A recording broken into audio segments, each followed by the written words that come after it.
क्या हुआ भीमा? जब वो औरत कह रही थी कि अपनी माई को भी खाना खिला सकती हो, तो फिर क्यों नहीं गई? बाबा साहेब, उनको लगता है कि हम अगुआ हैं, तो हम उनको अनाज दिला पाए, जबकि सच ये है कि हम खुद को अगुआ ना ही मानते हैं। जो भोजन लाई थी वो प्रेम से ना ही लाई थी, बख्शीश थी। और मदद के बदले बख्शीश कैसी? सही कह रही हो। और वैसे भी ये बख्शीश, घूस बहुत शातिर होते हैं। इनसे जितना बचकर रहा जा सके उतना अच्छा। उससे बच ही रहे थे बाबा साहेब। बाबा साहेब, हमें माई की बहुत याद आ रही है। माई से मिलना है। माई से थोड़ी देर बैठकर बात कर लेंगे तो अच्छा लगेगा।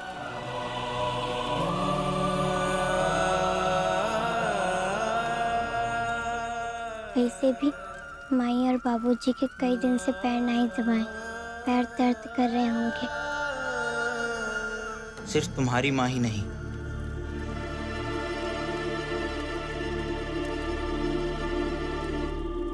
सिर्फ माई माई मत कहो, बाकी लोग भी तकलीफ में है, दर्द में है। सिर्फ तुम्हारी माई पीड़ा में नहीं है। उनकी पीड़ा भी समझो, उनकी तकलीफ समझोगी तभी तो वो लोग तुम्हें अपनाएंगे।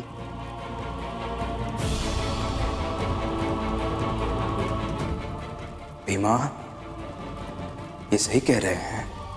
अगर तुम चाहती हो कि सब माई की तरह तुमसे प्यार करें, तो तुम्हें भी तो लोगों के दुख, दर्द, पीड़ा को उसी स्तर पर बांटना होगा। भीमा,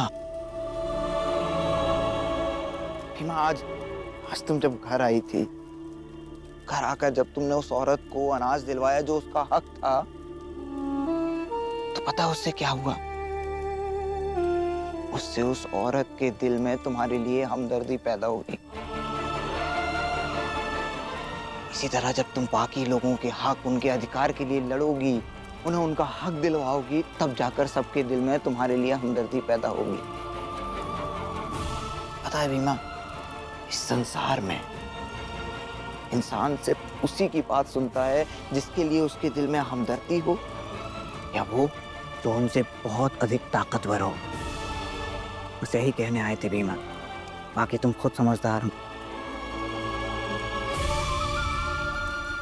चलते हैं।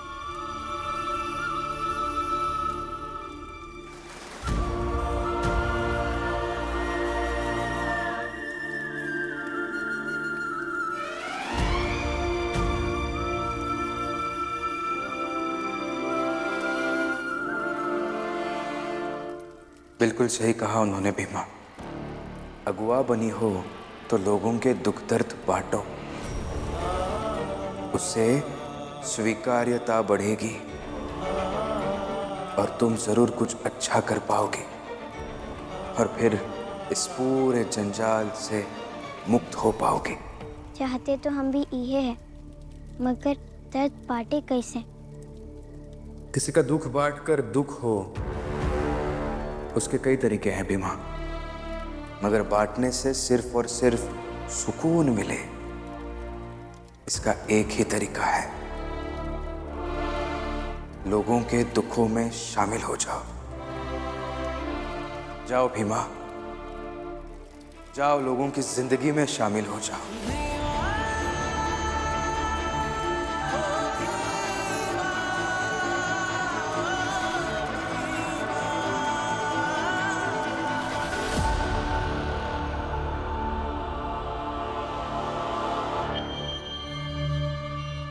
केवल 4 महीने का हिसाब किया तो 13 किलो 725 ग्राम राशन कम हुआ। तो 13 किलो 725 ग्राम राशन आपको देना होगा। 25 ग्राम ज़्यादा ही दिया है, कम नहीं दिया है। ज़्यादा छोड़िए, जितने के हकदार हैं उतना दिया कीजिए। चाहे बाहर के लोगों का राशन हो, चाहे घर के लोगों को प्रेम, सम्मान और अधिकार हो।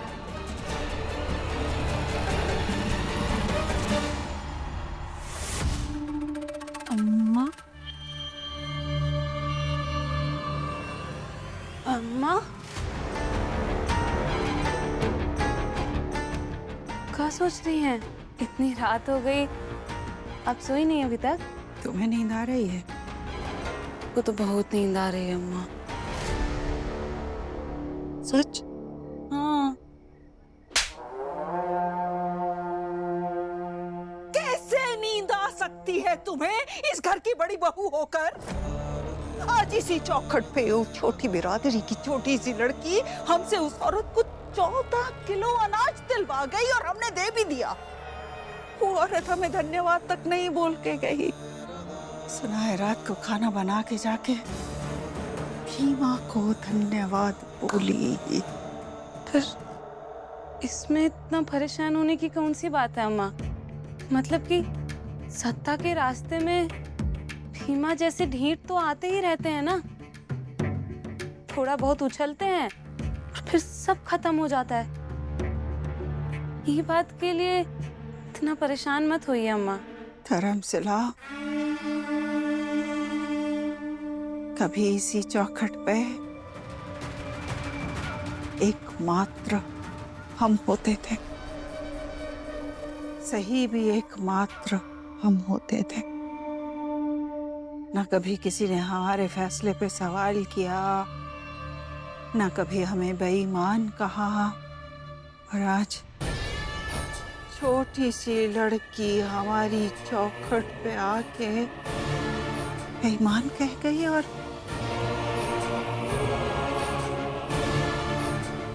हम कुछ भी नहीं कर पाए। और ये अपने हाथ से सत्ता फिसल जाने जैसा है। और ये हम नहीं होने देंगे।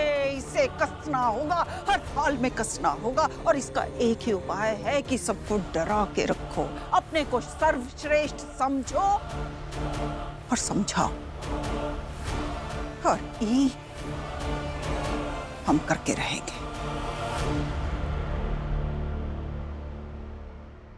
करेंगे बाबा साहेब। आपने जो मार्ग बताया है उन्हें मार्ग करेंगे। दुख बांटेंगे, पीड़ा में शामिल होंगे। आपने सही कहा, किसी को अपना बनाने के लिए भय नहीं, अपनापन चाहिए। अगुआ बनाकर जो कैलासा बुआ ने साजिश के तहत काम किया है, उनकी इस साजिश को अपना एक मौका बनाएंगे। सबको अपना बनाएंगे, पूरे गांव को अपना बनाएंगे, बिरादरी की हर दीवार तोड़कर। षड्यंत्र से, भय से, जैसे भी हो, जब तक ही बिरादरी की दीवारें मजबूत हैं, बस तब तक ही हमारी सत्ता रहेगी। और ये करना होगा। वैसे आसान नहीं है सबको अपना बनाना, मगर हाँ, हमें कोशिश जरूर करते रहना चाहिए। उस कोशिश से एक ना एक दिन ये उम्मीद बनेगी कि सब अच्छा हो जाएगा और सब एक दूसरे के अपने बन जाएंगे।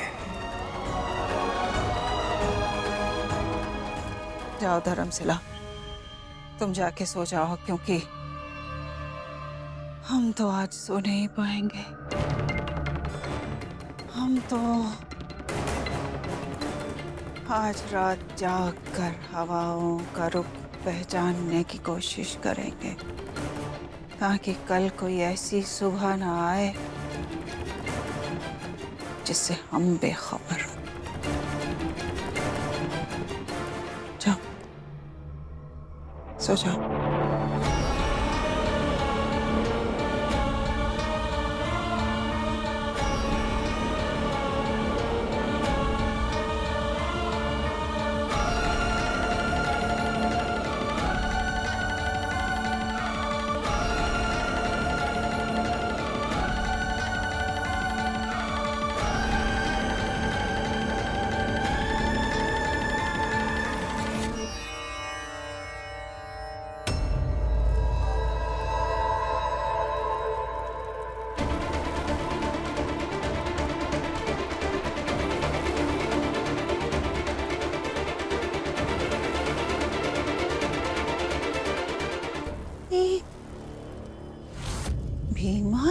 रात को कहाँ जा रही है?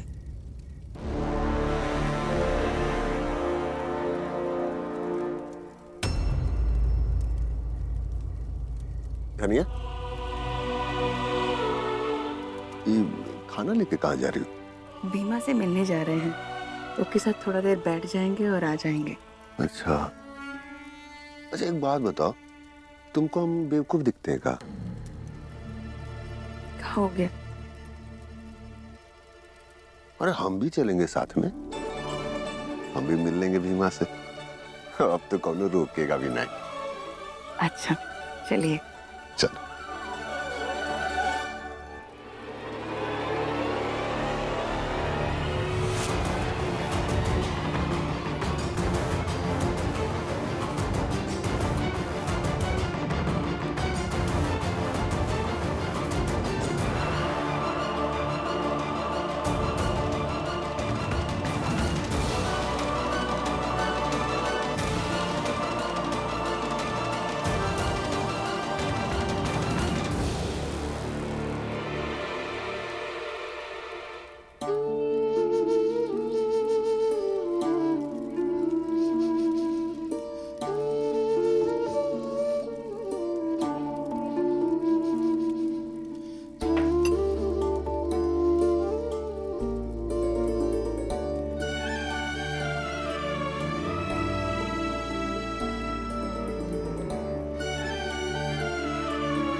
अगुआ बनी हो तो लोगों के दुख दर्द बांटो, उससे स्वीकार्यता बढ़ेगी और तुम जरूर कुछ अच्छा कर पाओगी।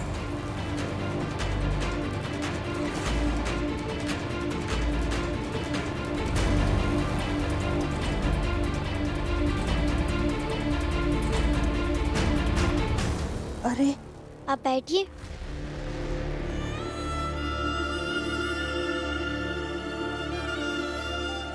अरे नहीं, अगर अगुआ जी से पैर दबाएंगे तो हमको तो नरक मिलेगा। नरक तो तब मिलेगा ना जब वो की बात नहीं मानेंगी। और अगर आपको विश्वास नहीं है तो जाके कैलाश जी और कलिका सिंह जी से पूछ लीजिए कि अगुआ की बात माननी चाहिए कि नहीं माननी चाहिए। चलिए प्लीज जाइए, हम आपके पैर दबा देते हैं।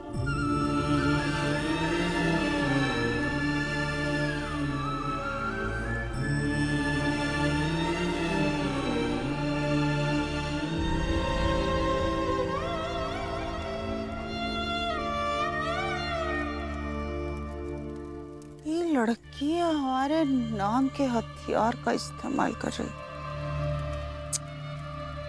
बहुत तेज है ये। आप ही ने तेज बनाया है बुआ जी।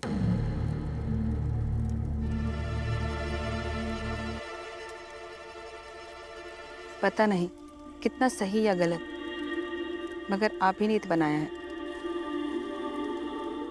आपके दुख में हमें थोड़ा शामिल होने दीजिए ना, दुख बांटने दीजिए। और अगुआ के साथ साथ हम आपकी पोती की उम्र की तरह ही हैं।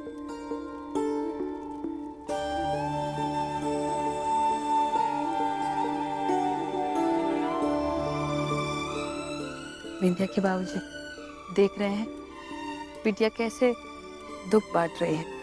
जो दुख दे रहे हैं वो तो यहाँ खड़े रहकर देख रहे हैं, मगर वो कैसे दूसरों का दुख बांट रही है।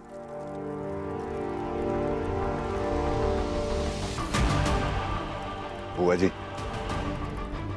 हम अब भी आग्रह कर रहे हैं कि खेल बंद कर दीजिए। अब कौनों तरह से ये अगुआ के चक्रव्यूह से भीमा को निकाल दीजिए। बस तुम अपना देखो, हम अपना देख लेंगे। पर तुम्हारी लड़की जितनी भोली लगती थी ना, उतनी है नहीं है। इस समझ गए हैं हम। हमारी बेटिया तो बस बाबा साहेब से मिलने का रास्ता मांग रही थी, मगर आप ही ने उसको अपमानित करके जख्म दे दिए। अब वही अपमान को वो सम्मान में बदलने की कोशिश कर रही है और अपने जख्मों को अपनी तरीके से सही कर रही है।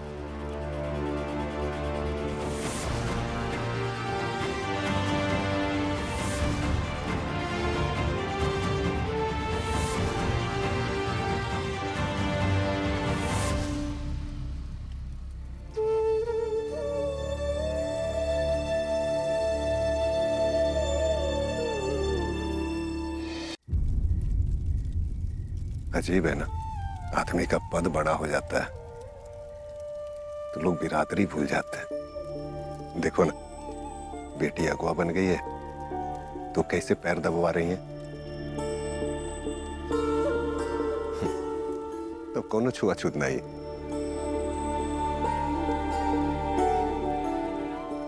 इस बुढ़िया की दुआएं तुम्हें लग जाए, भगवान तुम्हें बहुत सारी खुशियां दे दे।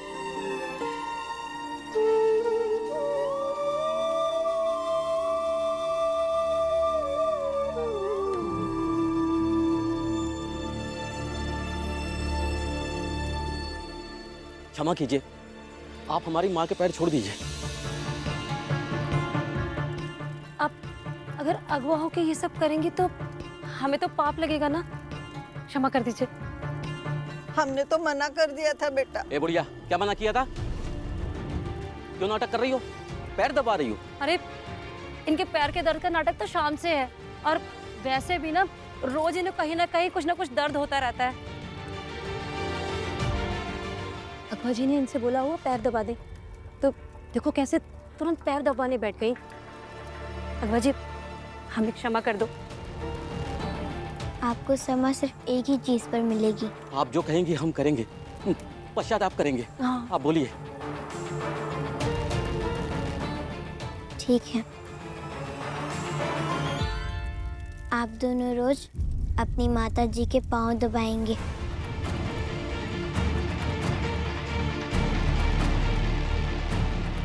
और यह अगुआ का इंसाफ है और आदेश भी। मगर ये तो नौटंकी करती हैं, नाटक करती हैं। तो क्या हुआ? बात बात पर सही गलत बताने वाले बुजुर्ग अगर नाटक भी कर रहे हैं तो क्या हुआ? करने दीजिए नाटक, मगर आप उनके नाटक को सही मानकर थोड़ी देर पैर दबा भी देंगी तो क्या हो जाएगा? छोटी नहीं हो जाएंगी।